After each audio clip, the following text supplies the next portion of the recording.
அந்த யோகோமா டயர் மாற்றி ஒரு 500 கிலோமீட்டர் ஓட்டி பார்க்கலான்ட்டு கொண்டு வந்துட்டோம். ஸோ 500 கிலோமீட்டர் ஓட்டினதுக்கப்புறம் தெரிஞ்சு செமையாக இருக்குது டயரு. ஸோ இப்போ இந்த டயர் 500 கிலோமீட்டர் நம்ம ஓட்டிட்டு வந்துட்டு ரோட் நாய்ஸே இல்லை, ரப்பர் நல்லா இருக்குது. ரோட் நாய்ஸ் ரொம்ப வரும் மற்ற டயர்லலாம். இந்த டயர் வந்து அந்த ரோட் நாய்ஸ் ஒன்றும் பெருசாக வரல.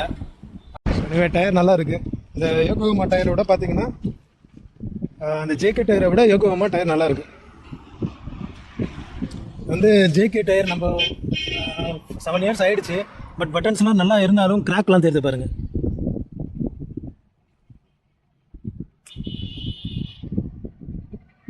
ஸோ இந்த மாதிரி கிராக்லாம் இருக்கனால டயர் மாற்றுறது நல்லதுன்னு அதுக்கு முன்னாடி டெஸ்ட் பண்ணலாம் அப்படின்றதுக்காக தான் ஃப்ரண்ட்டில் மட்டும் மாற்றி பார்த்தேன். ஃப்ரண்ட்டில் மாற்றினதுக்கு நல்ல பர்ஃபார்மன்ஸ் இருக்குது. டயரில் வந்து நல்ல டிஃப்ரென்ஸ் கண்டிப்பாக தெரியுது. ஸோ அதனால் நம்ம இதே 2 டயரை பேக்கில் போட்டோம்னா கண்டிப்பாக ரோட் நாய்ஸே இருக்காது. வண்டி ஸ்மூத்தாக போகிற மாதிரி தான் ஃபீல் பண்ணுறாங்க. ஸோ நம்ம கூட ட்ராவல் பண்ணவங்களும் சொல்கிறாங்க நல்லா தான் இருக்குது அப்படின்ட்டு.